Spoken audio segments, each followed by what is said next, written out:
ఇవాళ వాస్తవం ఏంటంటే కేసీఆర్ గారు బయటికి వచ్చేసరికి, ఆయన బస్సు యాత్ర ప్రారంభించేసరికి ఇవాళ రాష్ట్రంలో కాంగ్రెస్కు అటు కేంద్రంలో ఉన్న బీజేపీకి ఇద్దరు కూడా దడ పుట్టింది.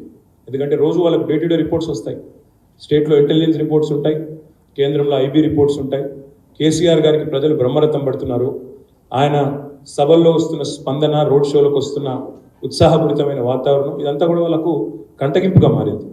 ఎందుకంటే 2014లో బడాబాయి చేసిన మోసం, 2023లో ఛోటాబాయి చేసిన మోసం కేసీఆర్ గారు పూసగుచ్చినట్టు వివరిస్తూ ప్రజాక్షేత్రంలో ఎండగడుతుంటే వాళ్ళు మరి తట్టుకోలేక ఇవాళ గ్యారంటీలను వదిలేసి ఛోటాబాయి గారు చేస్తున్న విన్యాసాలు, బూతులు ఇవన్నిటిని ప్రజలకు విడమర్చి చెప్తుంటే తట్టుకోలేక ప్రజల దృష్టి మలచడానికే ఇదొక పన్నాగం అనేది మా పార్టీ యొక్క స్థిరమైన అభిప్రాయం.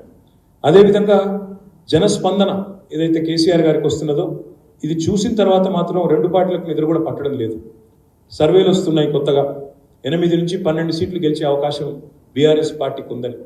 నిన్న మొన్నటిదాకా వీళ్ళిద్దరు ఎగిరెగిరి పడ్డారు, మేము ఒక్క సీటు కూడా గెలవనివ్వం కేసీఆర్ గారు కానీ ఎప్పుడైతే కేసీఆర్ గారు బస్సు యాత్ర ప్రారంభమైందో మరి అప్పటి నుంచి వీళ్ళిద్దరిలో కూడా కలవరం ప్రారంభమై బడాబాయి ఛోటాబాయి ఇద్దరు కూడబలుక్కొని ఇవాళ ఎన్నికల వేళ బీఆర్ఎస్ని, మా నాయకుడు కేసీఆర్ గారిని ప్రజల దగ్గరికి వెళ్లకుండా 48 గంటలు ఆపాలనే ప్రయత్నం ఏదైతే చేసినారో ఇది పూర్తిగా అప్రజాస్వామికమైన చర్య.